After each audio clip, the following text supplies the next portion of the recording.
leadership, engagement, responsabilité, intégrité, intégrité.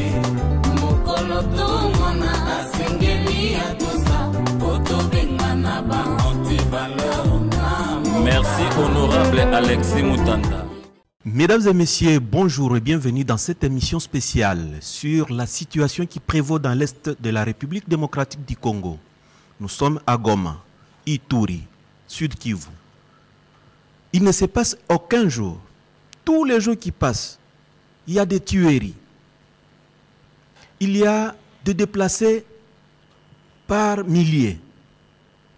Des femmes sont éventrées. Des richesses pillées. Et pourtant, il y a plus de 4 ans, l'association Les Amis d'Alexis Moutanda Ngoïmwana, Adam, n'a jamais cessé de parler de cette situation qui prévaut dans l'Est de la République démocratique du Congo. Raison pour laquelle nous avons voulu approcher M. Alexis Moutanda Ngoïmwana et son association pour qu'il nous parle un peu qu'est-ce qui se passe dans l'Est de la République démocratique du Congo, surtout dans la partie orientale, comme vous le savez. Des groupes armés qui pullulent, qui tuent, qui pillent les richesses naturelles.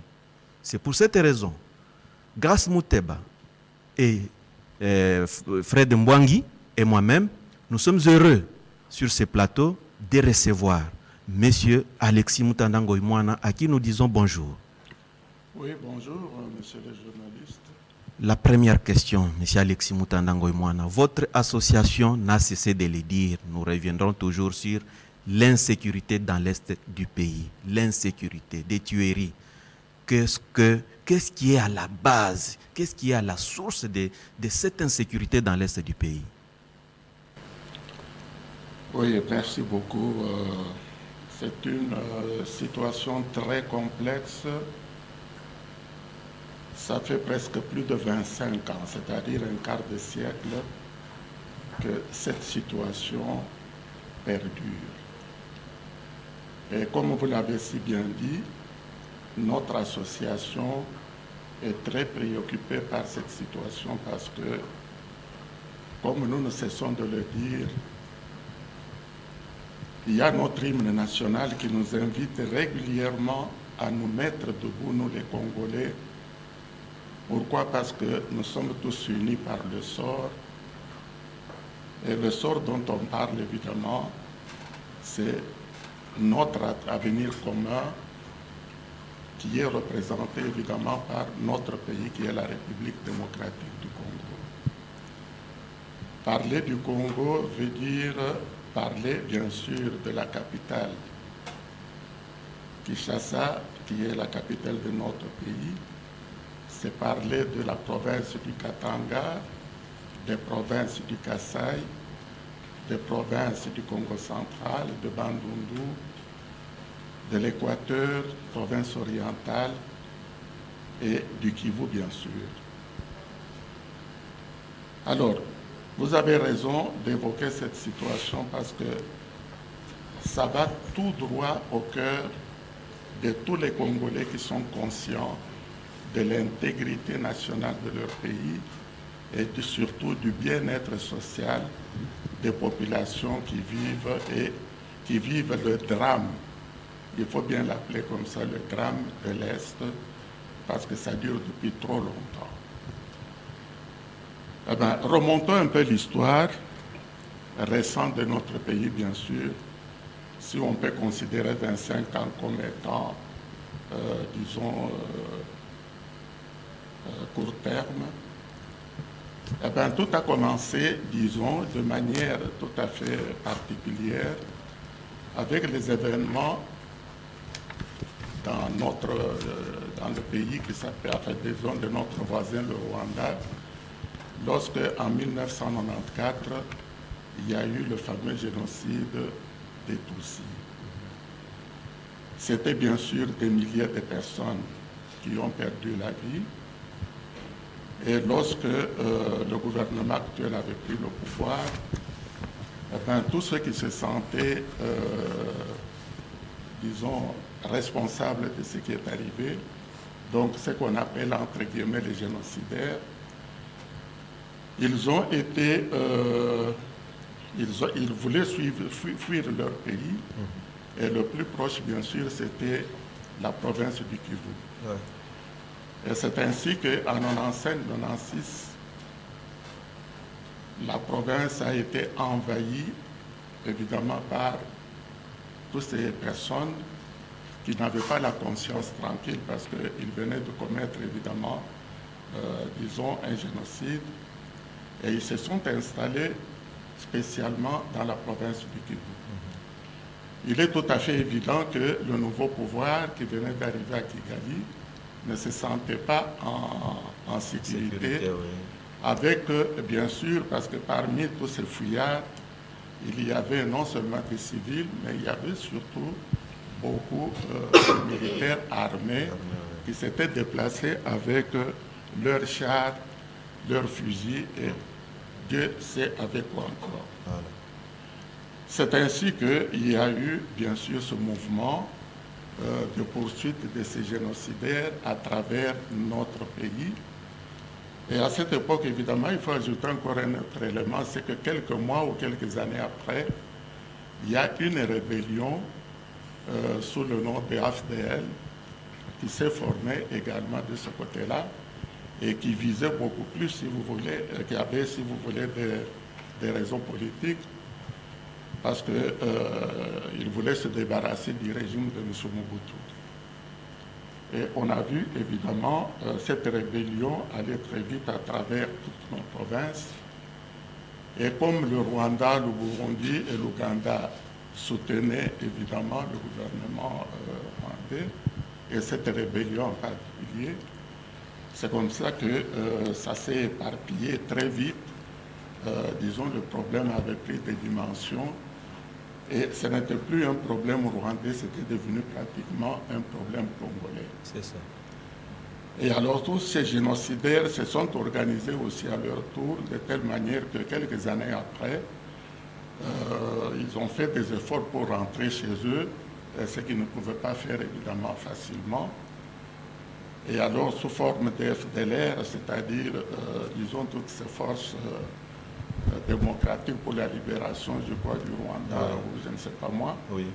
Ils se sont installés eux aussi, disons, le long de la frontière avec les trois pays, le Burundi, le Rwanda, ainsi de suite.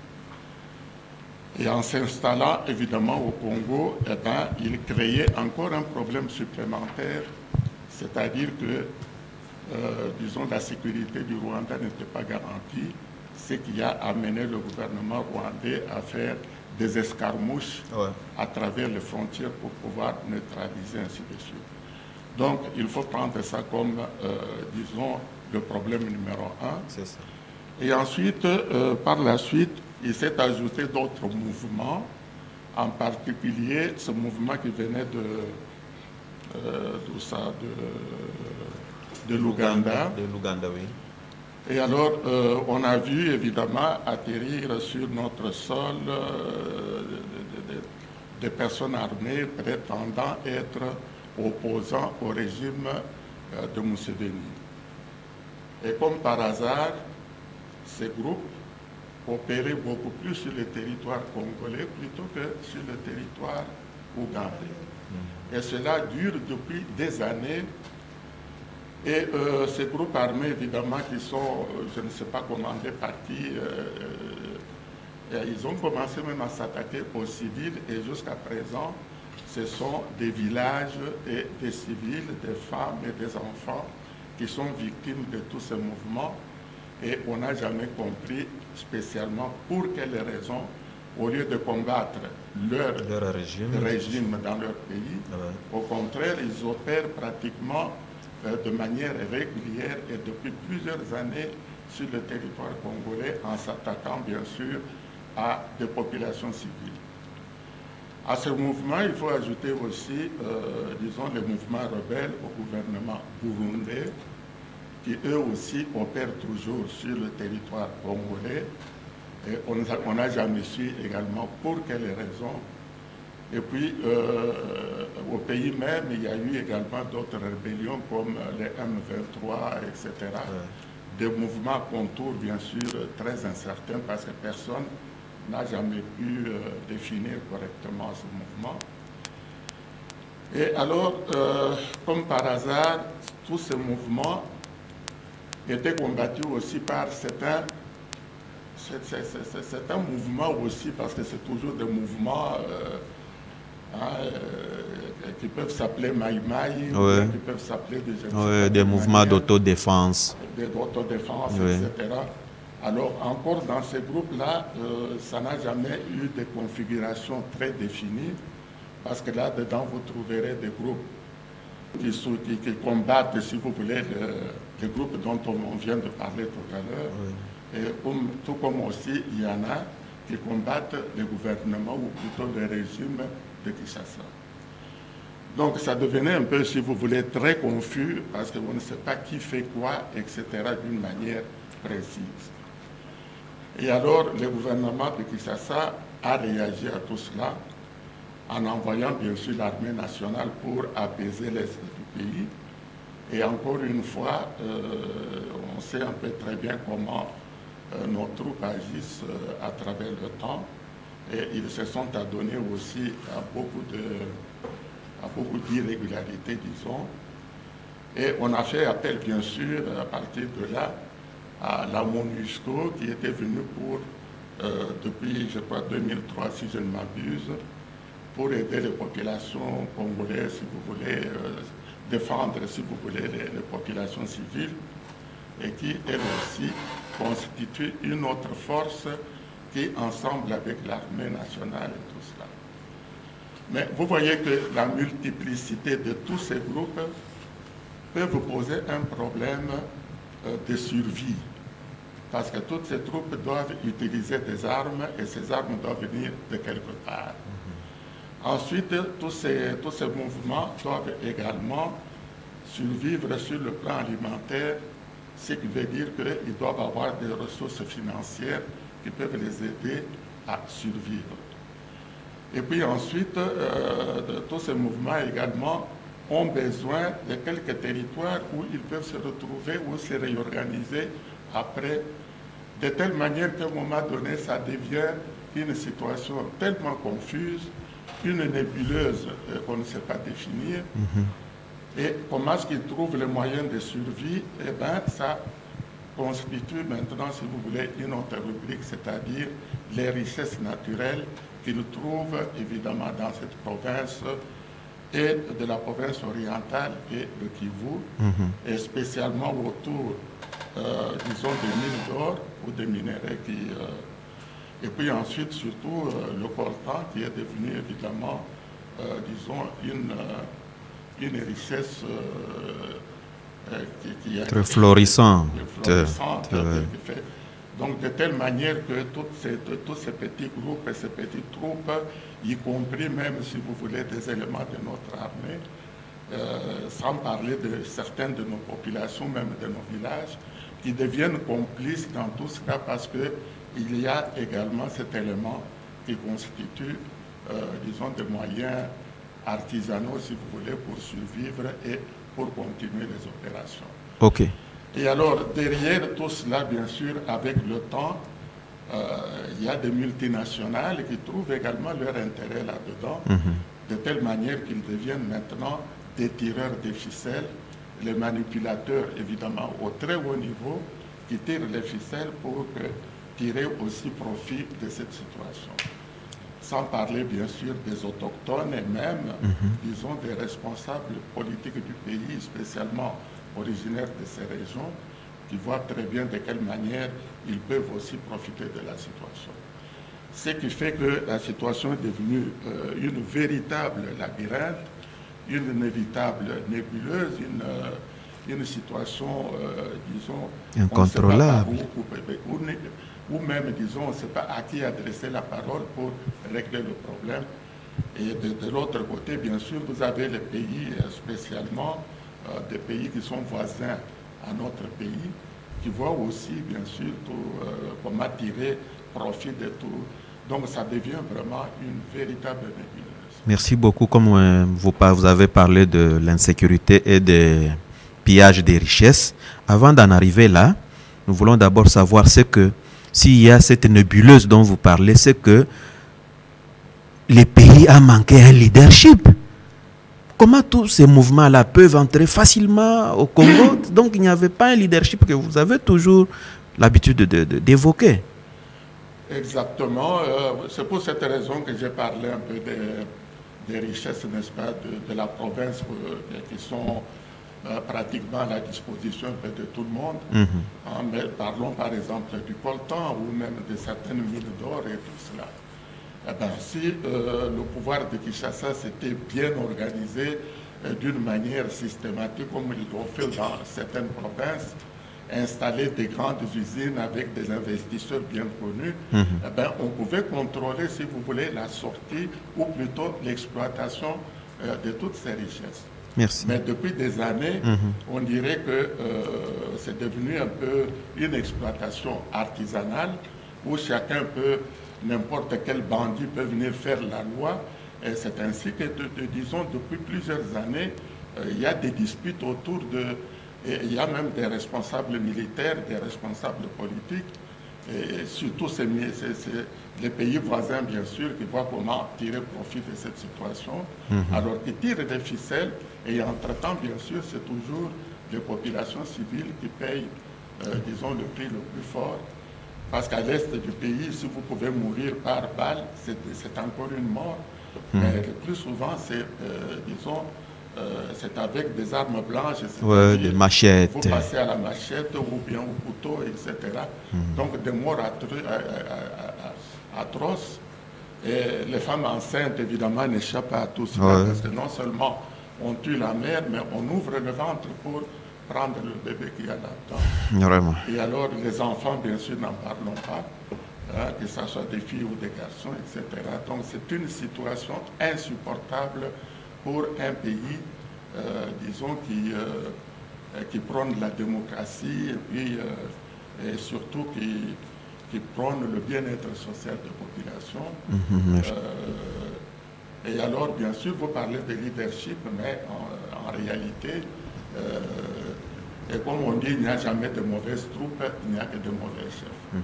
Depuis plus de 25 ans, il y a des groupes étrangers qui viennent opérer sur notre territoire, mais on n'a jamais vu un effort de nos autorités aller vers le gouvernement rwandais ou le gouvernement ougandais ou burundais pour pouvoir trouver, si vous voulez, des solutions, disons, des solutions communes.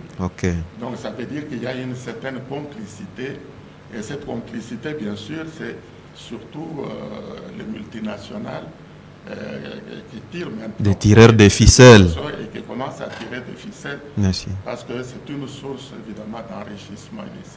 Merci beaucoup. Comme vous avez évoqué les groupes armés, voyons maintenant comment ces groupes armés-là se créent. D'où viennent-ils ces groupes armés-là? Merci beaucoup, monsieur le journaliste. Le président l'a bien dit que depuis 2 décennies maintenant, la République démocratique du Congo fait face à de nombreuses atrocités, des violations des droits de l'homme, des violations des droits internationaux humanitaires qui favorisent l'insécurité dans l'est de la République démocratique du Congo, notamment dans la région du Nord Kivu, Sud Kivu, l'Ituri et les Maniema. Cette situation sécuritaire est marquée par la présence de plusieurs groupes armés, tant étrangers que les autochtones. Pour expliquer la présence de ces différents groupes armés, il faudrait alors remonter depuis le temps, comme le président l'a dit, depuis 1994, lors du génocide rwandais. Alors, malmenés par les Tutsis, les Hutus décident alors de traverser les lacs, la RDC, et ils viennent s'installer au Kivu, dans la République démocratique du Congo. Là, ils forment alors le groupe rebelle qui se nomme Force démocratique pour la libération du Rwanda, FDLR. Alors de l'autre côté, les Tutsis, ils sentent alors ces complots qui se drament contre eux, ils décident alors de venir contre-attaquer. Et ils viennent aussi ici en RDC et ils commencent encore des affrontements. C'est ainsi que les FDLR s'est répandu encore dans le Kivu de la République démocratique du Congo. De l'autre côté, nous avons aussi un groupe armé qui vient en 1995 qui s'installent au sol congolais, les ADF, ZADF, oui. oui, Forces démocratiques et alliées, qui viennent aussi, ils s'installent aussi en République démocratique du Congo. Ils se disent, nous devons aussi défendre, nous devons combattre le régime de Yoweri Museveni. Oui, en Ouganda, oui, oui. Mais en RDC. Et ils commencent à tuer aussi des civils. De l'autre côté, nous avons aussi les forces nationales de libération. Les forces nationales de libération, eux aussi, ils se disent défendre, combattre les régimes de Pierre Nkurunziza. Oui, au Burundi, oui.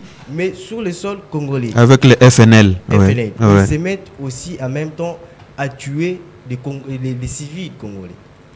Alors, lorsqu'il y a aussi des autochtones, certains Congolais qui se disent, ils attendent la réaction du gouvernement. Oui. Le gouvernement ne réagit pas comme le président l'a dit. Alors, eux, ils créent aussi leur mouvement d'autodéfense. C'est le cas, par exemple, du Maïmaï. De Maïmaï, oui. Et on peut citer alors plusieurs Maïmaï, dont le Maïmaï Simba. Le Maïmaï Simba est né en 1964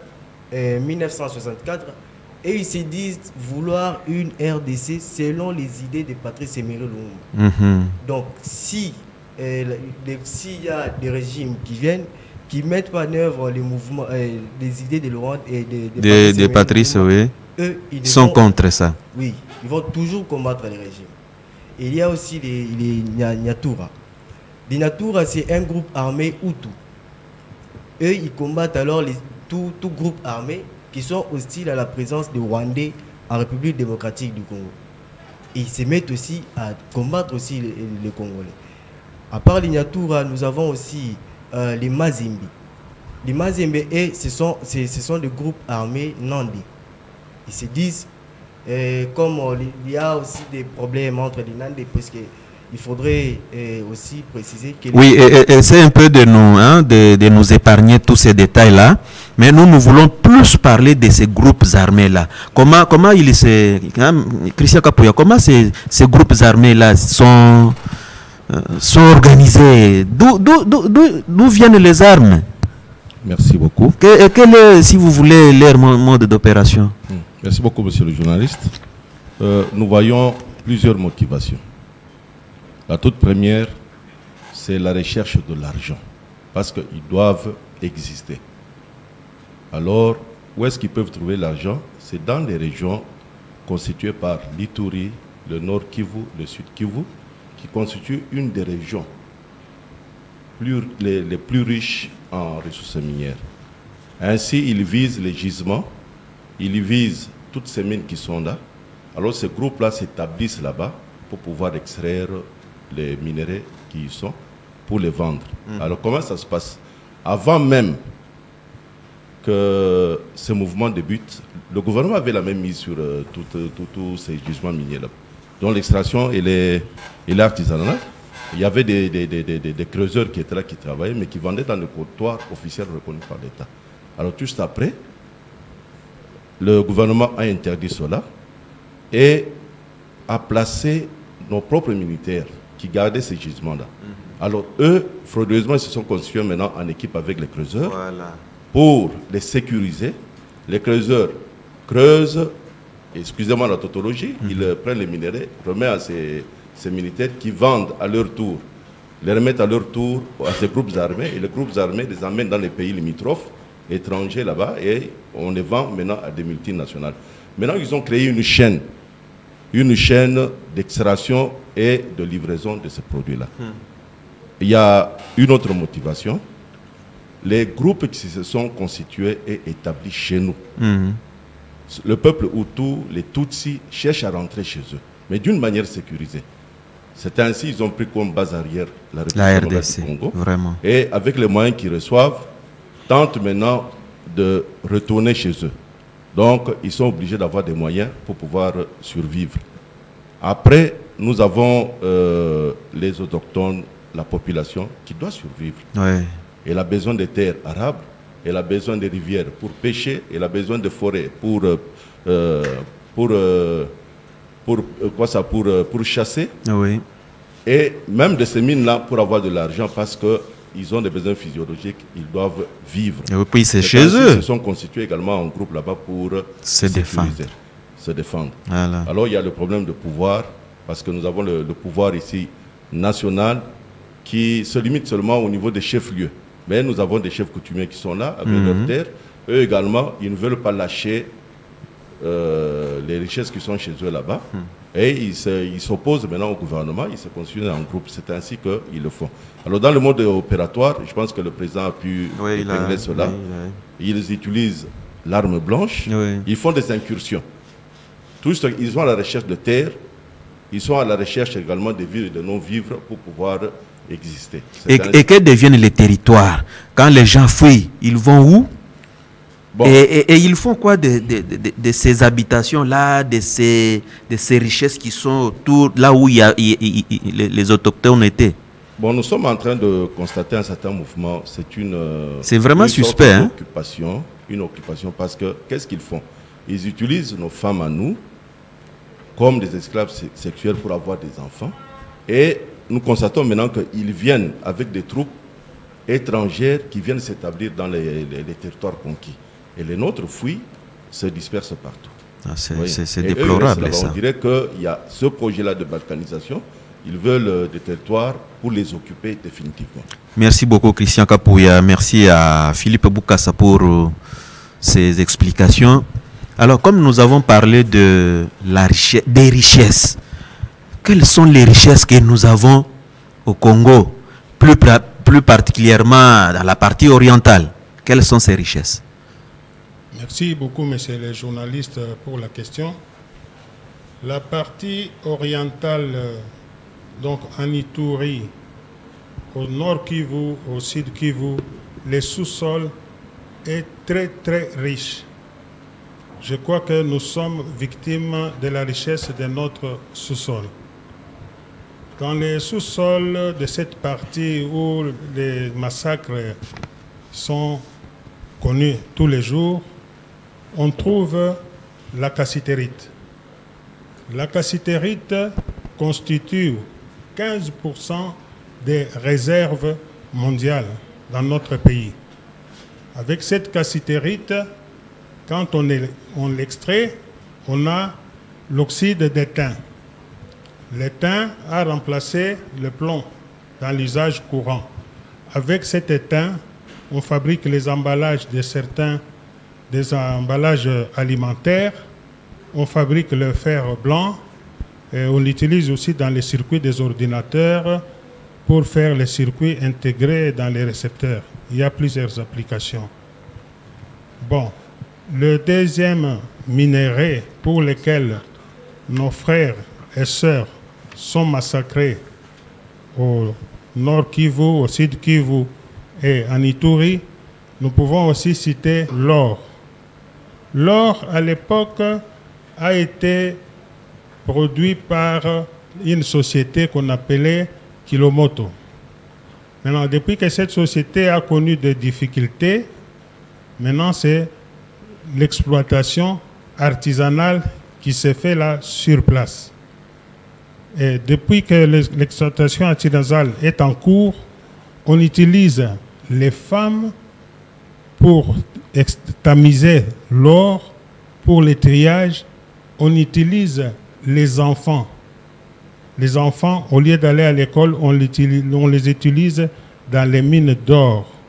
Et puis ces enfants-là, au lieu de leur donner les moyens normaux de protection individuelle, comme les masques respiratoires, l'équipement qu'il faut, ils travaillent avec des moyens rudimentaires. Ces enfants sont appelés à entrer dans les galeries souterraines.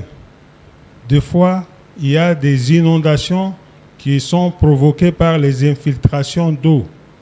La respiration y est très difficile et ce qui fait mal, c'est en cas d'éboulement, il y a des fois ces enfants sont enterrés sous terre sans tombe pour commémorer leur mort.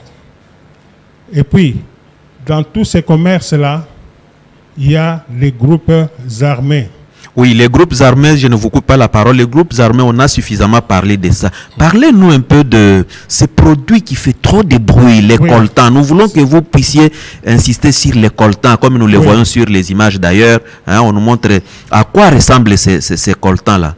Les coltans, c'est le troisième produit pour lequel je vais m'étendre. C'est le produit le plus important. On l'appelle l'or noir. C'est à cause de ce produit que nous connaissons tout ce que nous vivons aujourd'hui, tout ce que le président a donné en introduction et tout ce que mes collègues de Adam viennent de parler aussi. Le coltan, c'est un minerai radioactif d'abord. Et puis, quand on l'extrait, le coltan, c'est aussi l'abréviation, colombo-tantalite.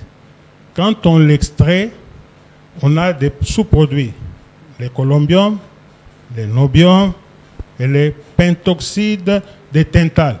C'est le troisième produit où il y a le tantale qui est très souhaité dans le monde moderne. Avec ces produits qui résistent beaucoup à la température, avec ces produits qui a l'extrême dureté et qui a l'extrême, disons, résistance dans la fabrication des choses, il a un bon comportement contre la corrosion. Maintenant, avec ces produits, je vais m'étendre. On fabrique les premiers produits pour lesquels, dans le monde entier, nous avons les téléphones cellulaires. Oui. Vous tous, ici, vous avez 1 ou 2 téléphones cellulaires. Aujourd'hui, on vit même la miniaturisation. Ces produits sont dans le monde entier. Donc, les grands lobbies, les grandes usines les trouvent comme un produit hautement stratégique. Stratégique, oui. C'est ainsi que tous les tireurs de ficelles dont on a parlé ici, tous les creuseurs, les intermédiaires qui sont là, ce sont des intermédiaires congolais, étrangers, et puis dans nos pays limitrophes. Ces intermédiaires-là, ils suivent les instructions de leur donneur d'ordre, qui est la communauté internationale. Ce sont des multinationales. Les tireurs de ficelles. Les tireurs de ficelles dont on a parlé ici. Comme le président l'a bien dit, qu'il y a toute une pyramide. Exact. Le Conseil de sécurité des Nations Unies avait listé 80 sociétés qui exploitent notre coltan ici. Et il n'y a pas de traçabilité dans tout ça. Il n'y a pas aucune traçabilité. 98% de notre coltan sort du pays sans droit de sortie. Et puis, c'est ça qui fait que les groupes rebelles s'entretuent. Ça crée des conflits ethniques d'abord, et puis des conflits fonciers. Un site minier plus riche en coltan, il est attaqué par beaucoup de groupes armés. Et les groupes armés, bien qu'ils sont tous dans la rébellion, en partenariat pour prendre la récolte. Ils prennent de chez les creuseurs, chez tous les participants dans la chaîne pour livrer aux multinationales. Ok, est-ce que nous pouvons, en termes de pourcentage, comment est vendue cette matière? De 560% en moyenne. C'est pour cela qu'il est recherché dans le monde entier par les multinationales. Je vous informe aussi qu'avec le coltan, on fabrique les transistors, on fabrique les diodes, on fabrique les réacteurs d'avion, on fabrique aussi les fusées et l'armement comme les roquettes. Donc, dans la téléphonie cellulaire, c'est là où le coltan est très recherché dans notre pays. C'est celui pour lequel nous souffrons aujourd'hui.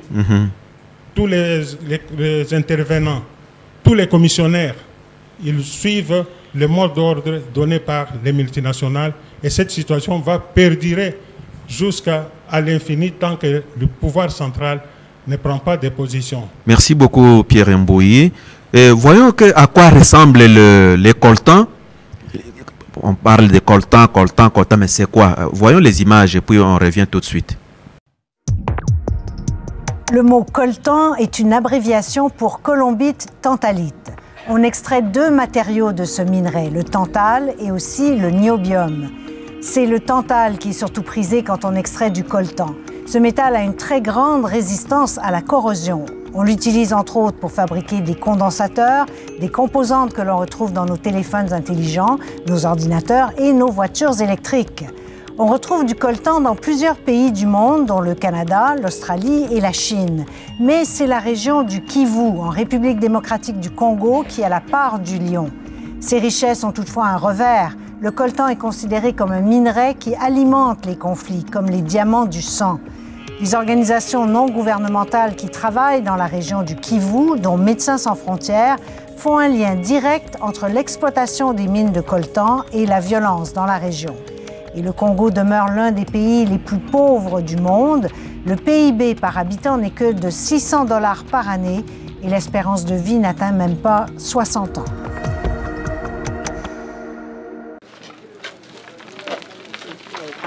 Fungamwaka, une mine à l'est du Congo. Ces hommes travaillent pour que nous puissions téléphoner. Ils extraient du coltan, indispensable à la production de téléphones mobiles.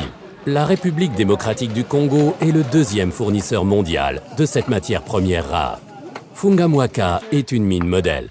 Elle n'emploie pas d'enfants. L'État contrôle l'extraction et prélève des impôts. Les responsables de la mine travaillent de manière légale. Surtout, aucun groupe armé n'intervient ici qui finance son combat avec le trafic de matières premières. Car la longue guerre civile financée par la richesse du sol est le plus gros problème du Congo de l'Est. 90% des mines sont exploitées par des mineurs artisanaux dans des terrains frontaliers à peine accessibles. Un paradis pour les groupes de rebelles qui exigent du travail forcé des travailleurs et vendent les trésors du sol sur le marché mondial en passant par les pays voisins comme le Rwanda. Au cours des bonnes années, les mineurs artisanaux pouvaient encore bien gagner leur vie ici. Mais depuis que le boom de l'or nouveau est passé, beaucoup se sont endettés. Je n'ai rien gagné du tout jusqu'à présent. Au lieu de ça, j'ai toujours dû emprunter de l'argent au patron pour payer ma licence de mineur, le loyer ou la nourriture. La vie à Numbi est chère et notre rendement bien trop bas. Une mine légale est dirigée par une coopérative. Des entrepreneurs lui louent des parcelles à exploiter et engagent des travailleurs comme Audrey. Le gain est partagé. 50% reviennent aux gérants. Les minerais sont lavés du sable à la pelle, comme aux anciens temps des chercheurs d'or. Dans la capitale de province, l'étain ne rapporte guère plus que 5 € par kilo. Le coltan, quant à lui, 20 €. La chambre minière de Sescam enregistre les minerais qui quittent Fungamwaka et scelle les sacs de plastique. Mais les vendeurs locaux réouvrent immédiatement les emballages pour en retirer d'abord la saleté et le fer et pour ensuite séparer avec un simple aimant le précieux coltan de la cassitérite. Ici, le contrôle s'arrête et la zone grise commence. Des matières premières sont par exemple souvent transportées la nuit depuis des mines illégales vers les zones minières officielles. Comment peut-on l'empêcher? Bukavu, la capitale de la province du Sud Kivu. Dans la cour du musée géologique, l'Institut fédéral allemand des géosciences et des ressources naturelles de Hanovre a établi un laboratoire pouvant déterminer la provenance des minerais.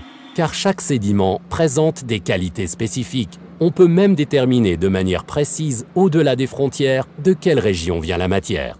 Légale ou de contrebande? L'empreinte digitale géologique comme identificateur des minerais sales. Mais dans une mine comme Fungamwaka, tous les frais de contrôle se font d'abord ressentir sur le bénéfice, comme un exportateur de Bukavu raconte. Le prix sur le marché mondial ne s'adapte pas. Tous les coûts, les impôts, redevances sont au bout du compte à la charge des mineurs. C'est pourquoi Misereor et d'autres organisations européennes de développement demandent une intervention de l'Union européenne. Ils souhaitent une législation ambitieuse qui coupera les liens entre les ressources naturelles et le conflit. Des entreprises agissant sur le marché européen et vendant des produits contenant des minéraux à conflit devraient être tenues responsables de leur chaîne d'approvisionnement. Elles devraient s'assurer que les droits de l'homme sont respectés tout au long de la chaîne, des matériaux bruts aux produits finis, et elles devraient en couvrir les coûts. À Fungamwaka, les mineurs paient seuls les contrôles. Ils gagnent moins. Ok, comme nous venons de voir à quoi ressemble maintenant le coltan qui fait parler de lui, qui cause beaucoup de désolation à cause de cette importance qu'il a. Maintenant, nous voulons savoir certaines richesses. Grâce Mouteba, qu'est-ce que tu nous as proposé aujourd'hui? Merci beaucoup Urbain pour la parole. Alors j'ai deux petites questions. Une question c'est pour Monsieur John Lukusa. Une autre question, ça sera pour le président. Alors John Lukusa, nous venons de parler de richesses sous-sol en République démocratique du Congo. Est-ce qu'en RDC il n'y a que le minerai ou nous avons d'autres richesses? Merci Madame Grasse pour cette question. La RDC ne contient pas seulement les richesses du sous-sol. La RDC a également des richesses du sol, notamment comme on est dans la partie est du pays, on peut énumérer le parc Virunga. Cette étendue de plus de 300 km est très riche. C'est l'un des plus vieux parcs de l'Afrique centrale créé en 1925 et c'est un parc qui s'étend sur plus de 300 km, comme je venais de le dire. C'est un parc qui est très riche en biodiversité. C'est un parc qui a une faune très riche et qui a une flore très importante. Ce parc a été créé dans le temps pour sécuriser les gorilles des montagnes qui représentaient une espèce en voie de disparition. Mais non seulement les gorilles de montagne, on y retrouve plus de 20 000 hippopotames. On y retrouve également des éléphants et il y a plus de 22 espèces de primates. On dit que c'est un parc qui a plus de 78 espèces d'oiseaux. Je ne sais pas si vous pouvez vous imaginer, on peut comptabiliser le nombre d'oiseaux, on peut en citer 2 ou 3, mais dans ce parc-là, vous y trouvez plus de 78. C'est un parc qui contient plus de 200 espèces de mammifères. Je ne sais pas si vous comprenez en quoi cela représente. C'est un parc qui a une flore, on peut dénombrer plus de 108 espèces de fleurs, plus de 708 arbres différents, donc des arbres de catégories différentes. Donc vous comprenez que en dépit de la richesse du sous-sol, notre pays est très riche, vraiment très riche. Dans le temps d'ailleurs, ce parc-là pouvait procurer plus de 40 millions par an. Donc vous comprenez que c'est une richesse que l'État normalement doit bien sécuriser, doit bien prendre en considération. Toujours dans ce parc-là, on y retrouve le volcan, dont il y a le volcan éteint, et il y a aussi 2 autres volcans qui sont encore en activité. Et il y a aussi les plus hautes montagnes, entre autres la montagne de Rwenzori, avec plus de 5000 mètres de hauteur. Donc, vous comprenez que c'est un parc qui est vraiment riche. À part le sous-sol, notre sol également est très riche. Merci beaucoup. Alors, Président, j'ai une question pour vous, Monsieur Alexis Moutanda. Suivant les interventions des amis d'Alexis Moutanda, est-ce que nous pouvons conclure que la République démocratique du Congo est victime de ses propres richesses? Vraiment riche. Il y a le lac Édouard, par exemple, disons, où il y a des millions de mètres cubes, disons, de pétrole. Et depuis un certain nombre d'années, disons, ce pétrole est exploité uniquement par nos voisins ougandais, qui ont déjà installé des pipelines puissants pour pouvoir tirer ce qu'ils peuvent tirer, disons, de ce pétrole. Alors que du côté congolais, il n'y a pratiquement pas d'activité. Alors, si vous descendez plus bas, tout juste en face de la ville de Goma, eh bien, vous voyez également qu'il y a le lac Kivu. Et depuis des années également, on avait découvert que c'est plein de gaz méthane. Et ce gaz méthane, à l'heure actuelle, vous pouvez vous informer, eh bien, c'est nos voisins rwandais qui tirent, disons, ce gaz de leur côté, alors que du côté congolais, il n'y a pratiquement rien du tout. Il n'y a pas d'activité. Ensuite, quand vous descendez un peu vers le bas, vous avez le lac Tanganyika, qui est un des lacs les plus importants d'Afrique et qui nous sépare évidemment de... Eh ben, sur ce lac, je peux vous assurer qu'il y a énormément d'activités et que c'est un lac qui est riche en poissons, par exemple. Eh ben, les plus grands, disons, organisateurs de ces pêches, donc au niveau industriel, ce sont d'autres sociétés autres que, disons, du côté congolais. Alors, on a parlé du parc Virunga, et bien sûr, je félicite celui qui vient de nous faire la description, mais ce qu'on oublie, c'est que, disons, les lacs Édouard, les lacs Kivu, disons, le parc de Virunga, et même le climat, si vous voulez, qui entoure toute cette région, eh bien, ça fait de cette région une des régions touristiques les plus riches du monde. Et je me rappelle que du temps du Zaïre, donc du temps du général Mobutu, qui avait d'ailleurs des ambitions de développer le tourisme au pays, eh bien, c'était un des points touristiques les plus fréquentés, disons, dans notre pays. Je me rappelle, ici on parle du parc Virunga, mais à l'intérieur il y avait le parc, comment il s'appelle encore,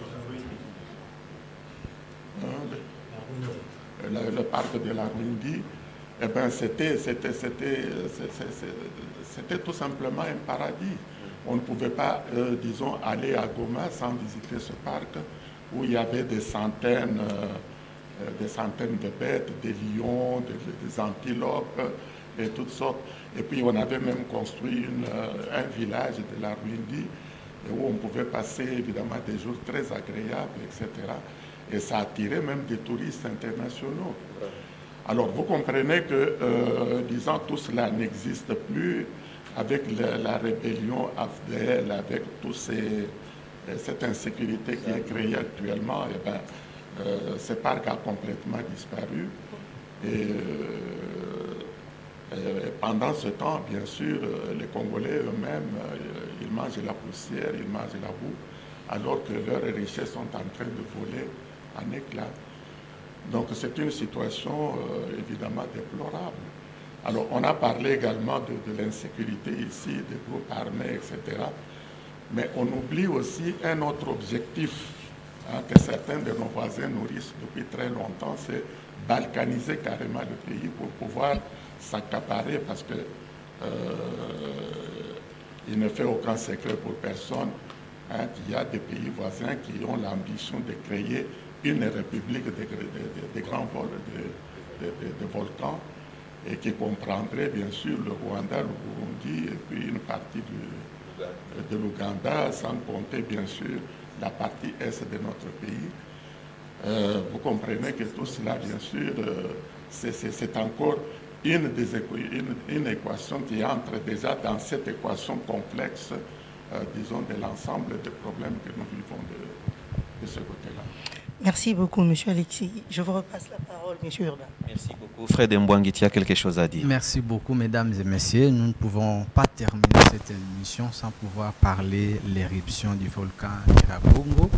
Je ne sais pas si la régie peut nous balancer quelques illustrations en rapport avec le volcan, mais cette question est aussi très importante, c'est le président, sur les dégâts qu'il y a eu quand même dernièrement à Goma. En ce qui concerne évidemment les conséquences de l'éruption volcanique qu'on vient de connaître dans cette région, disons tout simplement que ce n'est qu'une catastrophe qui vient s'ajouter déjà aux catastrophes existantes et qui fait que, encore une fois, ça pèse sur disons, nos compatriotes qui habitent spécialement la ville de Goma et qui, à l'heure actuelle,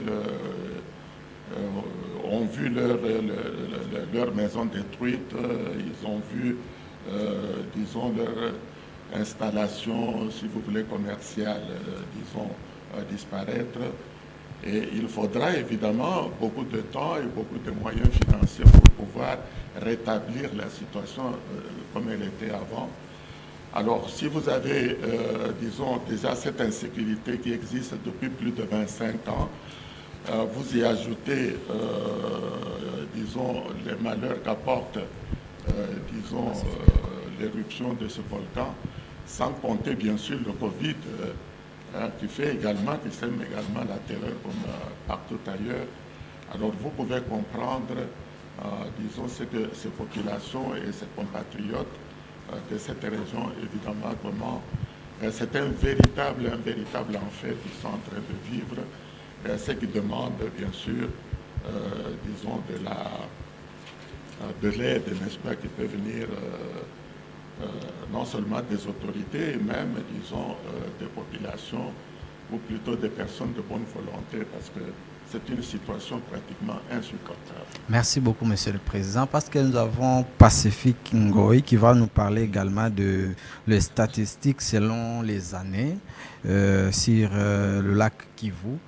Je ne sais pas si vous avez quelque chose à ajouter là-dessus. Les statistiques s'agissant des éruptions volcaniques du Nyiragongo. Effectivement. S'il faudrait remonter dans le temps, à partir de 1884, on dénombre à peu près 19 éruptions.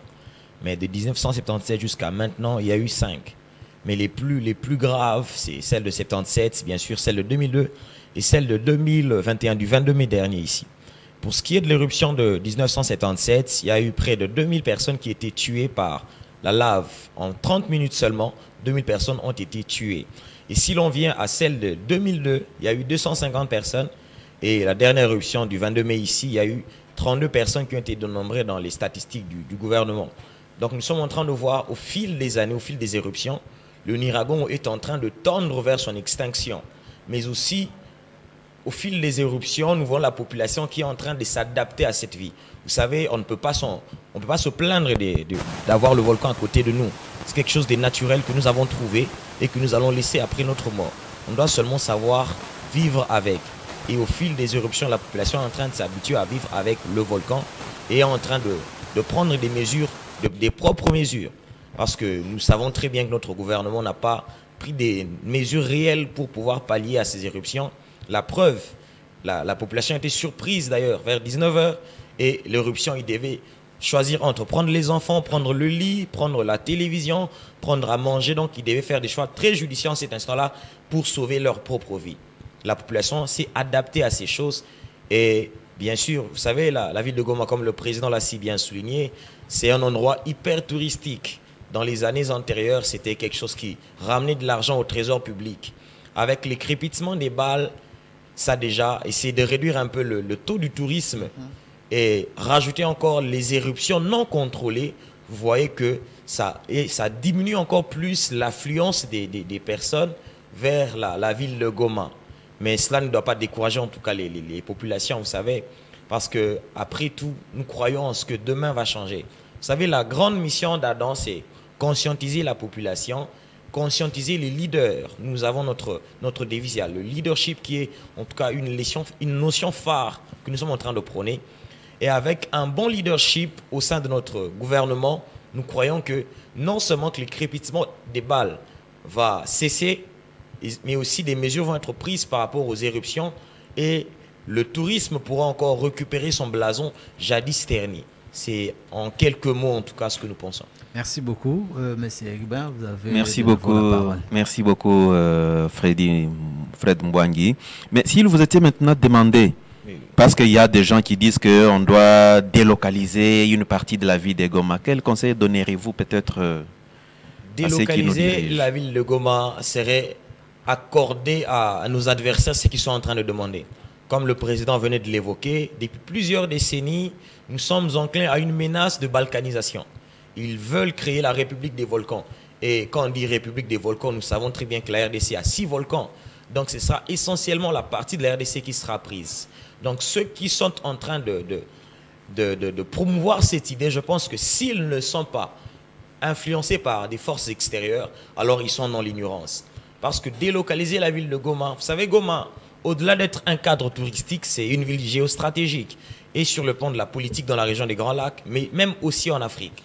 Si on déplaçait Goma, on laisserait et le lac Kivu au Rwandais, et le Nyiragongo, les volcans, et même le parc des Virunga, qui sont des richesses. Exploiter le gaz méthane dans le lac Kivu, c'est une très grande richesse. Le parc des Virunga, une très grande richesse, et dans le tourisme, et même dans ce qui concerne la viande. Et si on prend le lac Édouard, il y a la richesse en matière de poissons. Donc délocaliser la ville de Goma, ce serait en quelque sorte abandonner notre richesse aux autres. Mais nous allons proposer, nous Adam, nous avons réfléchi, nous avons pris du temps et nous avons proposé certaines mesures aux autorités. Okay. Comme? si cette éruption a causé des dégâts, même les précédentes, c'est parce que premièrement, il n'y a pas eu des mesures qui pouvaient envisager une éruption dans les jours à venir. Vous savez, l'Observatoire de volcanologie de Goma est en train de dire, dans les 5 précédents mois, ils étaient à court de financement à cause de ce que la Banque mondiale avait arrêté de les financer. Nous pensons qu'au-delà d'être le manque de bonne volonté de la Banque mondiale ou de nos autorités, c'est un manque de leadership, un manque de vision. Quand on sait que nous travaillons dans un secteur aussi sensible comme le domaine de la volcanologie, on doit savoir anticiper les choses. On doit savoir anticiper les événements. Et je crois bien que les éruptions, ce n'est pas du jour au lendemain que la lave se forme, le magma se forme dans le cratère et directement il y a éruption. C'est quelque chose qui monte au fil des jours, au fil des mois.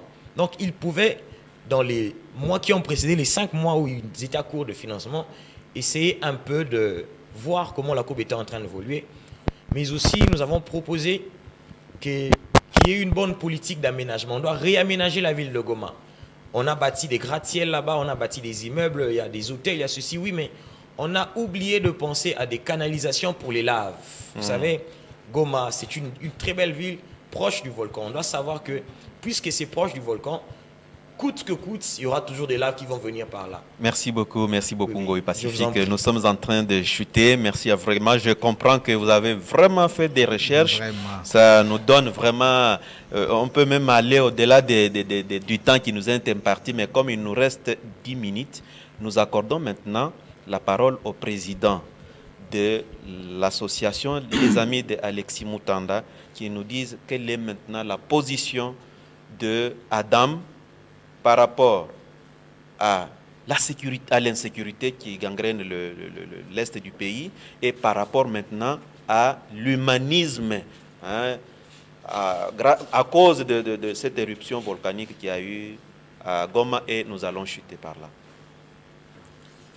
Bon, ce que nous pouvons dire, c'est tout simplement tirer des conclusions à partir de l'analyse qui vient d'être faite.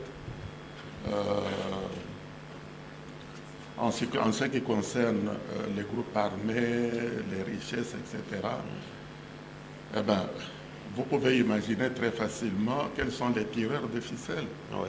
C'est lorsqu'on détermine ces tireurs de ficelles et les manipulateurs, n'est-ce pas, au sommet de la structure, qu'on peut voir de quelle manière on peut avec qui on peut négocier ou avec qui on peut parler pour pouvoir, si vous voulez, améliorer la situation de ces populations.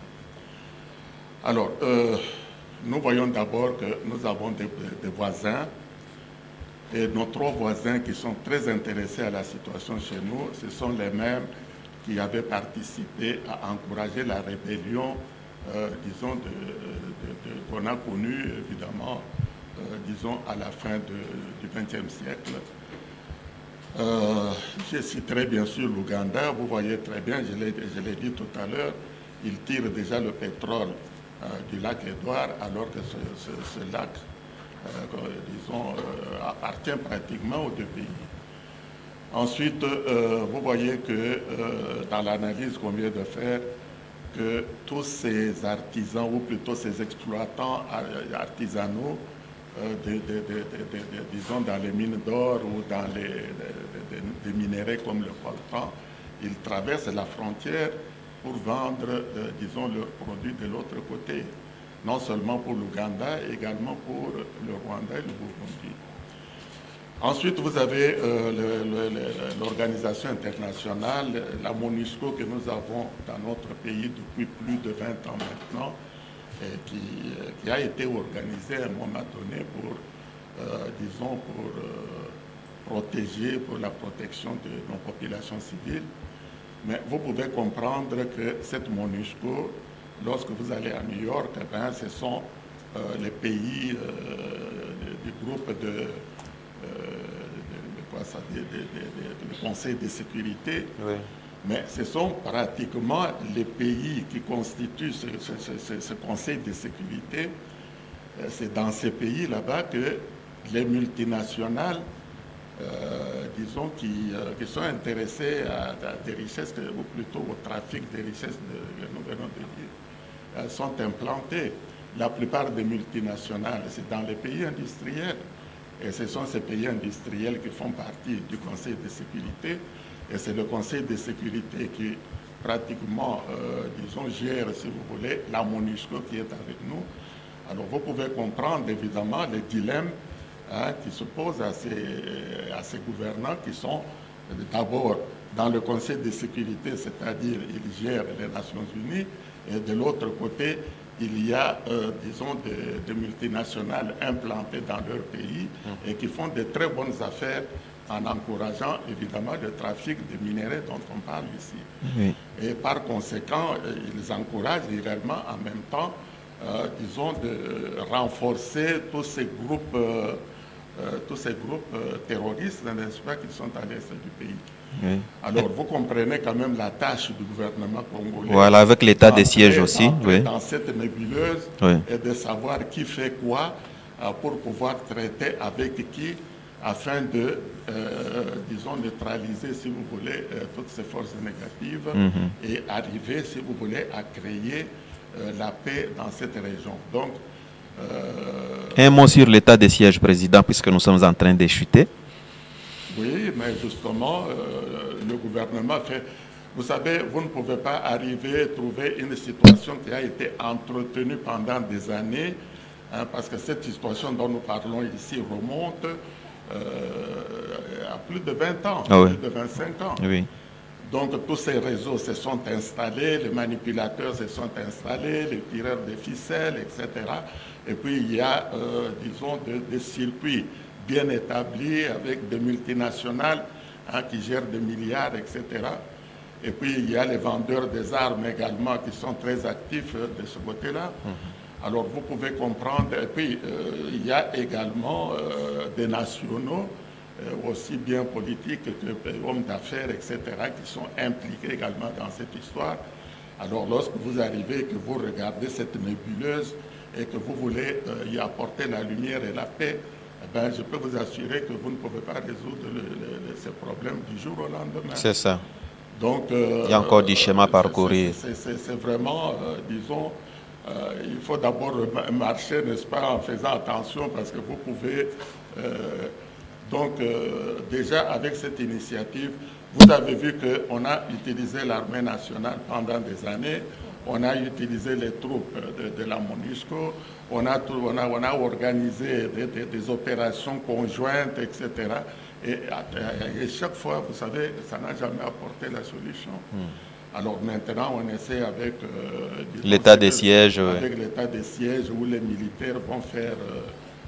face à ces groupes armés. Mais je ne crois pas qu'ils puissent arriver à trouver la solution dans 1 mois ou 2 mois ou 3 mois. Il faut du temps. À mon avis, il faut du temps.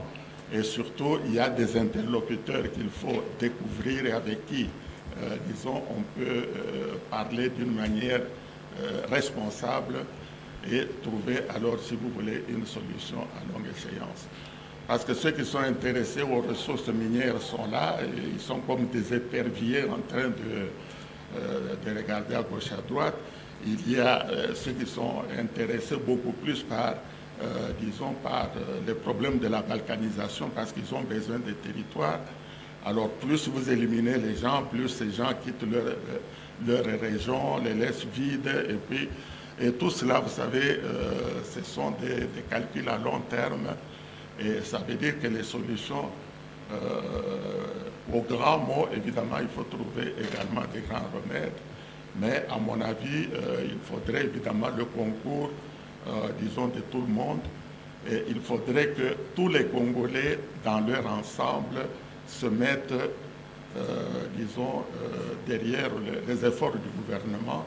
Parce que c'est un problème national, c'est un problème de survie nationale. Okay. Et ça intéresse tous les compatriotes, parce que nous sommes tous unis par le même sort et que, disons, le développement de notre pays ne peut pas se concevoir sans la région de l'Est, tout comme toutes ces richesses qui appartiennent, disons, aux Congolais, ne puissent pas être dilapidées comme on est en train de le voir à l'heure actuelle.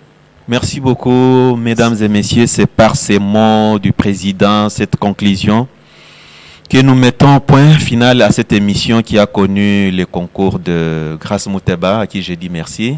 Fred Mbwangi, merci. Merci beaucoup. Merci à Diampitissa, merci à Bomboussa qui nous ont aidés de l'autre côté de la baie vitrée. Au revoir et à très bientôt.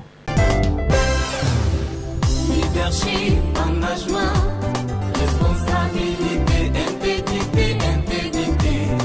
Mokolo tongona asengeli atosa, otobengana ba anti-valeur. Merci honorable Alexis Moutanda.